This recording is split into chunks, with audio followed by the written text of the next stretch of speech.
असा राग कावो असा थोड तरी हसा जवळ मी बसते जवळ मी बसते.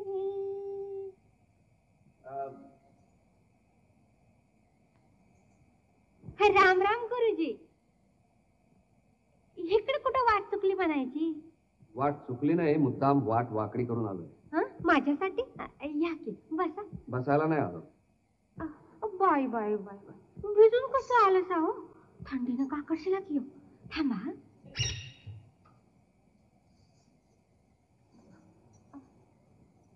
मला हे सांगा, आमचे लोक आले होते? तुमचे? होय, आमच्या गावचे. बाय गुरुजी, तुमचे लोक हिथं कसे येतील? मग नाव नदीच्या या तीराला कसे? आता तुमचे नाव या तीराला कशी आली हे मला का ठाव. आली असेल. आणि बाय गुरुजी, तुमच्या आदर्शाचं हो काय? योच का आदर्श तुमचा? तेच बघायला आलोय. बघायला? गुरुजी, भाकरीचं तुकडं टाकल्यावर कुत्र जसं धावून येतं तशी तुमची माणसं माझ्या माग या लागली आणि म्हणा आदर्श का? आदर्श माणसं. वा वा गुरुजी, चांगला आदर्श आहे तुमचा. बाई, गावाला बिघडवून काय पुण्याई मिळवणार आहात? बिघडून? काय बिघडवलं? अहो काय सांगू मी तुम्हाला, सगळा देह या पायी खर्ची घातलाय मी. कशासाठी गुरुजी, कशासाठी? उकळत्या पाण्याला झाकण घातलं तर झाकण उडून जात.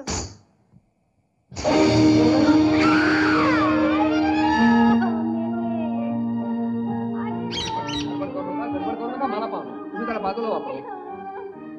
बाई, नेमकं कुठं दुखतंय? घाबरू नका, गुडघ्याची शीर जरा दुखावल्यासारखी दिसते. आपण आत नेऊया.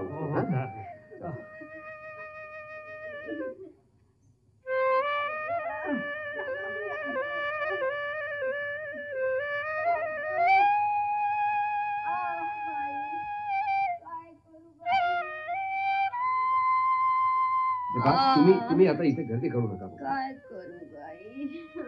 मला सांगा बरं, कुठं दुखतंय?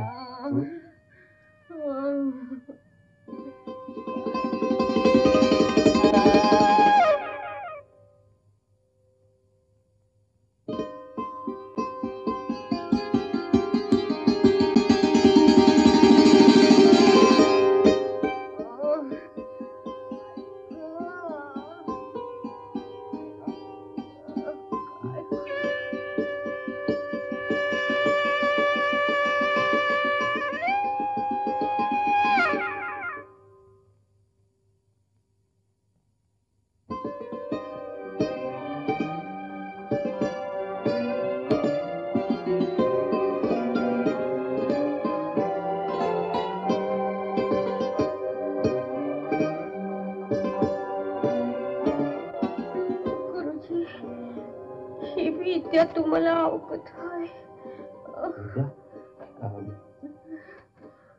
एखादं वस्त्र देता कोणी?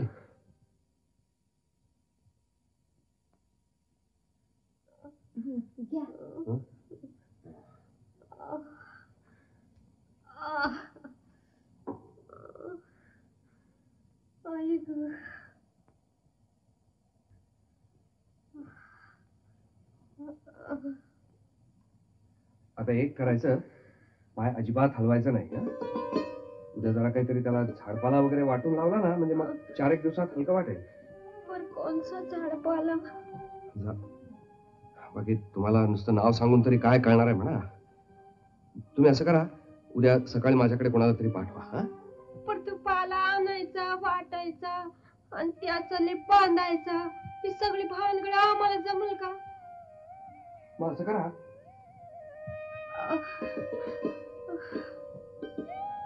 नाही तर मीच असं करतो, मीच येईन उद्या. तुम्ही येणार माझ्यासाठी? तुमच्यासाठी म्हणजे तुमचा पाय बरा करण्यासाठी. म्हणजे माझ्यासाठीच की? अहो, घराण्यात चालत आलेली वैद्यकीय आहे आमची. कुणीही आजारी असो, वैरी असला तरी त्याला औषध देणं हे आमचं कर्तव्यच आहे.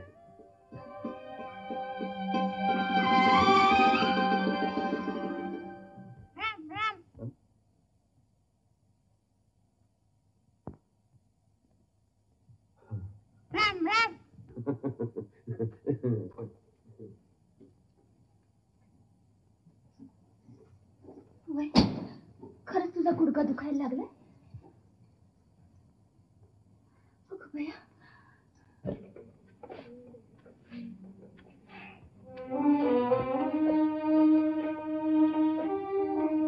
गुरुजी, तमाशा म्हणजे काय हो? तमाशा? हो, या कवितेत शब्द आलाय बघा. शाळेशी जाताना मुलांनी वाटेत तमाशा पाहत थांबू नये. हा, कवितेतला तमाशा. अरे तमाशा म्हणजे खेळ. कसला? अरे रस्त्यावरचा कसलाही खेळ पाहत मुलांनी उभं राहू नये असा त्याचा अर्थ. बस आता तुम्ही थोडा वेळ गप्प बसा, मनातल्या मनात वाचा आणि मग नंतर 10 ओळी शुद्ध लेखन करा.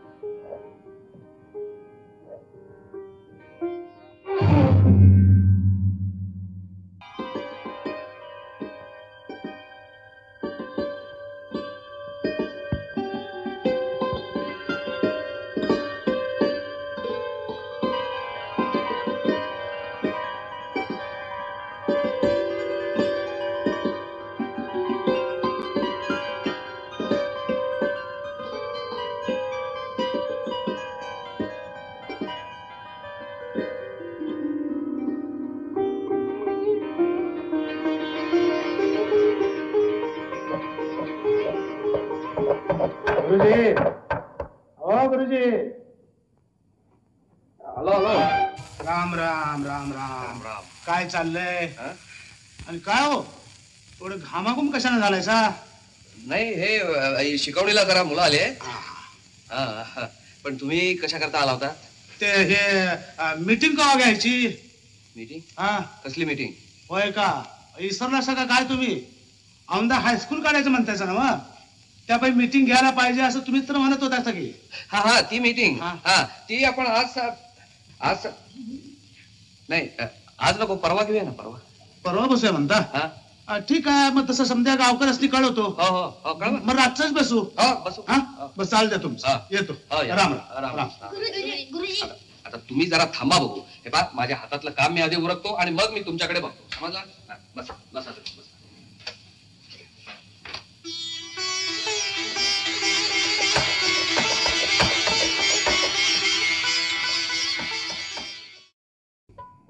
राम राम.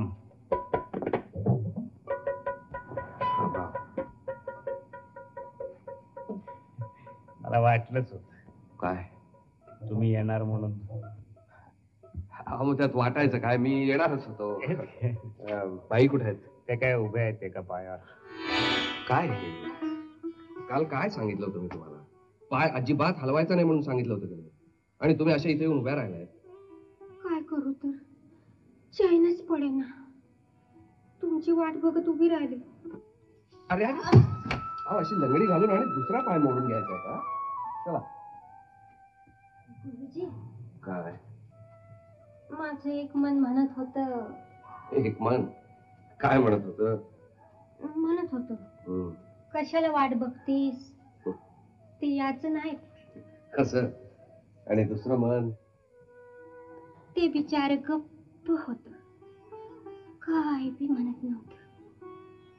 खरंच गुरुजी, तुम्ही येशील असं वाटत नव्हतं, पण खात्री झाली आपली. देवाला काळजी आहे म्हणायची तर.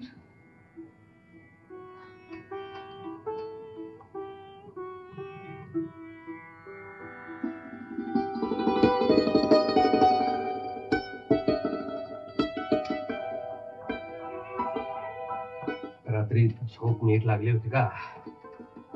कसली झोप, रात सारी डोळाच लागला नाही बा.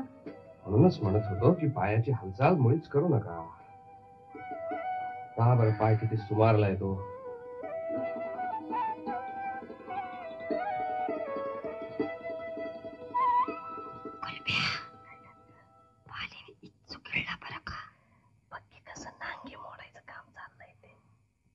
तुम्ही गुलाब मी गुलछडी, तुमची माझी जोडी, तुमची माझी जोडी. अरे अरे, हळू वाजवा की रे. नाही नाही, चालू द्या ना, तुमची तालीम चालू असेल ना.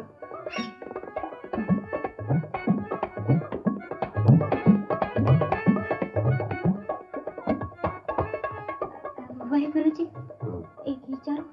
काय? ते नव्ह, पर तुमच्या औषधाच्या हाय का हातात? का? लगेच किती बरं वाटायला लागलंय. बघा पाय कसा हलका हलका वाटतोय. हलका वाटतोय? अगं चंद्रकले, त्याचा काय अर्थच लागेना का, तर समजून तरी सांग काही. अहो आता ते मला काय विचारता? मला काय लिवाया का वाचा येते? अहो गुरुजीच नाही विचारा की. अहो गुरुजी बघा तर राव, काय संकुत्रात लिहिले काय कळा, जरा उलगडा तरी लावायचा.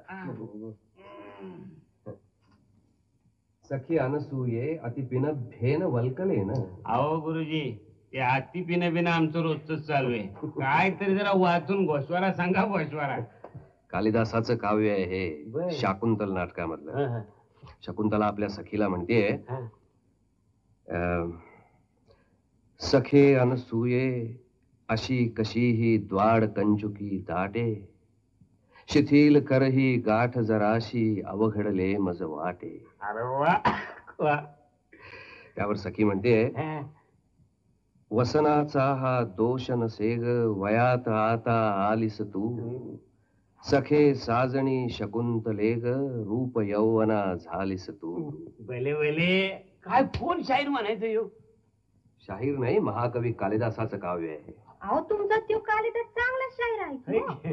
आम्हाला ते झालं ते बघा, शाहीर प्रभाकर, कोणाची बाळा, परशुराम आणि बापू पठ्ठी बापूराव, ही एवढीच नाव काय ती माहिती होती बघा. पण कालिदासाला शाहीर म्हणायचं नाही. आता अहो का म्हणायचं नाही? अहो हे बघा गुरुजी, अहो ही लावणीच आहे की. बघा आता हे बघा, सांग चोळीची गाठ कशी सुटली ग, तुझ्या ज्वानीची आज मला पुन्हा पटली ग. काय होत ते? असल्या सोन्यासारख्या शृंगारी काव्याचा हा असला चटोर अर्थ. गुरुजी मी सांगू, यौवन म्हणता तुम्ही त्याला, ज्वानी म्हणतो आम्ही. शिनगाराची रसाळ गाणी लावणीहून काय कमी. अहो तुमच्या आमच्या काळेवरती नियतीची मालकी. म्हणून रुतली शकुंतलेच्या ओरामध्ये कंचुकी. छे छे छे. अहो कुठे कालिदासाचं महाकाव्य आणि कुठे ही छचोर लावणी. काही झालं तरी कालिदासाच्या काव्याची बैठक ही अध्यात्मावर आधारलेली होती. अहो मग काय आमच्या लावणीत अध्यात्म नसतं व्हय? लावणीत आणि अध्यात्म. ऐका सरकार, करा सुरुवात, बोलवा सगळे. आता हे